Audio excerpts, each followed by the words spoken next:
everyone. Welcome to this episode of Rush Roots. Today we have Rob. So, Rob, why don't you tell us who you are and where you're from? Hi, I'm Rob Brennan. I'm originally from Long Island, New York, and I'm actually an expat. Moved out to Ohio. Akron, Ohio is where I reside now. Awesome. That's good. You didn't go too far. No, not too bad. About a 10-hour drive by car, so not too bad. Yeah, no, not too bad. All right, awesome. All right, well, how did you hear about Rush? What got you into the band, and what keeps you around? Tell us your Rush roots. Yeah, it's an interesting story. I had cousins that were into, really like, rock and metal and stuff like that. And, I was very young at the time, probably like 12 or 13.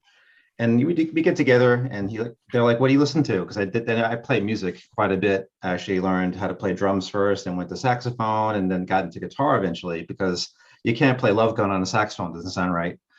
So I decided to go with guitar.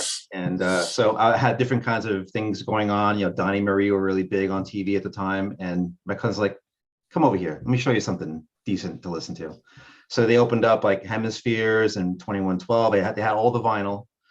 And I got into them from that. And then when Moving Pictures came out, that whole summer, they were playing Tom Sawyer like ad nauseum, like every hour it was on the radio. And I just immediately connected to that song. That song was like the thing that did it for me. And I was like, who are these guys? And then I managed to see them on MTV back when they used to show the concerts on, I think, Friday or Saturday nights. So they had Exit Stage Left on. And I'm watching that. I'm like, oh, this is great, So I was very impressionable and very open to different types of music and different bands. So my cousins were kind of instrumental to kind of drive me in that direction. I didn't really catch on right away until Tom Sawyer came out, on the radio, and then subsequently Moving Pictures. And then from there, I bought Exit Stage Left. And I was reading all the liner notes inside the cassette because I got it on cassette. And reading all the instruments like in Neil's drum kit, like Talis. I couldn't pronounce any of them. I was like Beavis and Butthead trying to read the names of the instruments on the liner notes inside the cassette jacket. So that's kind of what got me into them. And then from there, I got into music really heavily in terms of guitar and classical guitar in particular. So Alex Lifeson and Randy Rhoads were like the guys that really got me into classical. And then from then on, I just got more and more into their records until like probably around I guess some of the more synthy albums, I wasn't really too enamored with those until I went to see them live. And that was like the thing, like to see them live and hear these records, because I was really into guitar, the actual power trio sound from the early days. And then when I heard those keyboard type records, I'm like, I don't know. And then I saw them perform live. And that was like, that really kind of grabbed me because that was the first band going to the next question, kind of jumping ahead just a little bit. Yeah. Seeing Power Windows tour. I went and saw them on April 4th, 1985. And it was actually there 2 nights that particular tour at NASA Coliseum in Uniondale, New York. So it was April 4th and April 5th. So I went to the April 4th date and saw them perform. It was amazing. That was my very first concert actually ever of any band. Oh, wow. That's cool. So that had a profound effect on me. And that's why I kind of stuck around, because the music was the main thing that kind of got me going. And then it wasn't until a little bit later on that I started to catch more of the lyrical content and the appreciation for the literature and how Neil crafts his lyrics and how well read he was. And then finding out later on that, they basically assigned Neil to write all the lyrics. I'm thinking, what's with the other 2 guys? They can't write any lyrics. So that kind of was like the drummer writing the lyrics to the song, and being that I started out music with drums, that was another bonding moment. So that kind of completes the circle. If I can, kind of come down to the essence of why I'm sticking around and why I've stuck around all this time, since 1982. Yeah. So, wow. Yeah. That's awesome. So that you said it was the Power Windows. That was your first Rush concert and your first concert ever. Yeah. Right. Wow. That's just that's amazing. So after that, you saw no other bands other than Rush going forward for the rest of your life, right? That's it. That's all it was. Screw these other bands. I'm seeing Rush. I don't need this other stuff. It's like you set the standard this high. It's like, I'll go see whatever. Yeah, that's completely spoiled. Poison after this or whatever. Right. It's a pretty, they do set a pretty high standard live. They do. Absolutely. They do. But It's really, really fun to see them live because their shows are, and like you say, you didn't really get into the synth stuff until you saw them live, right?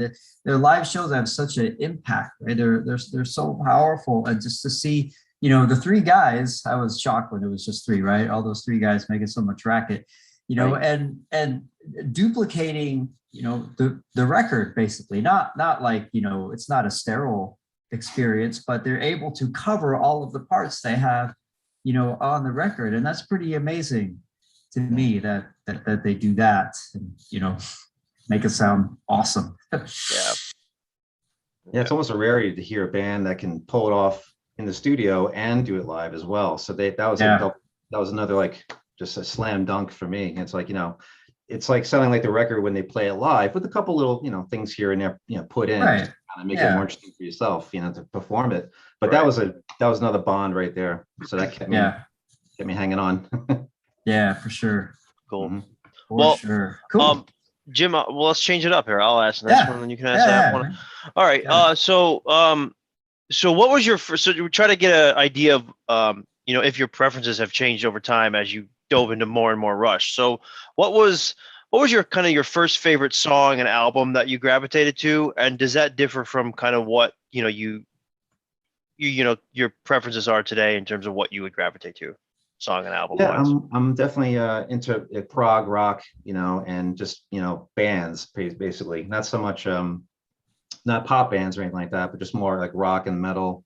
And then from there, you start to find out, oh, these guys play classical, they play jazz. So then you start to kind of go in these other directions of studying fusion and things like that. Getting into like Mahavishnu orchestra and different people like that, or Pat Martino, jazz guitarist who we just lost recently. Yeah. Rest in peace, Pat. Yeah. So like you start to, when you hear, even Geddy said it too, like when you play progressive music, it's kind of like your dream to, kind of allows you to go into different areas. It's like the dream sort of style to write music for, because you can pretty much go anywhere you want. So from there, I kind of followed suit in terms of what influenced them, King Crimson and, Yes. Oh, yeah. All these bands that were like, that was like the jumping point, even though I knew about them to a certain degree. I knew about Black Sabbath, but when I got into Sabbath, there was a different singer. So it just really kind of steered me into these different rock directions. And then from the rock, it kind of branched that into, classical music and things like that. So hopefully that answers the question to some degree. But it's a lot of different avenues that you find when you hear progressive rock or progressive music in general. It kind of brings you into these other musical veins. Yeah. Oh, I mean, you said that when you kind of got into the band, you really gravitated to Tom Sawyer, right?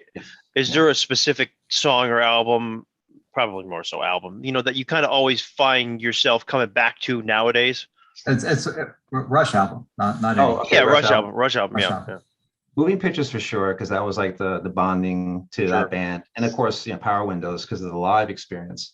But I started to really, I guess, as a specific Rush album, it kind of changes per day. I hear them all week to week in different days of the week. Sometimes like today I had Hemispheres on, and other stuff too in between. But I guess I find like the cinematic nature of Moving Pictures and just that feeling you get listening to it, especially when you're first checking them out. Like I kind of stumbled upon that record. So I think coming back to that record and certain songs, like The Camera Eye is like probably my favorite tune on that record, and it was a chore to write that song for them. But I love the cinematic vibe of the entire album. So I guess if I would say a record that I come back to often from them would be Moving Pictures. Sure. Yeah. That's awesome. It's such a great album, and you're right. I mean, The Camera Eye is amazing. I think it's one of the best songs on the album, personally. But I know we all have our preferences, but that's an awesome one right there. Well, cool. It's hard to choose, though. I mean, it's definitely hard to choose. It is a specific tune and a specific album, but in terms of just that, that feel you get from hearing that record, it's just it did a great job in creating that sort of cinematic view of the songs and what's in there, and you can just picture yourself in every tune. It's amazing. For sure. Yeah, it is perfect for sure. It's such a great album. All right, man. Cool. Well, why don't you let us know where people can find you on social media? I know we're on Instagram. A lot of people give their Instagram handles, so you could give so anyone you'd like.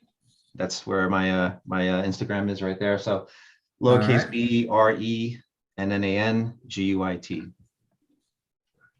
All right. Awesome. Fantastic. Well, Rob, thanks for joining us on Rush Roots here. Anyone else who wants to, come on and share kind of their story, how they got into the band, and their first show and such, feel free to shoot us an email, rushfans@rushfans.net, and we'll have you on.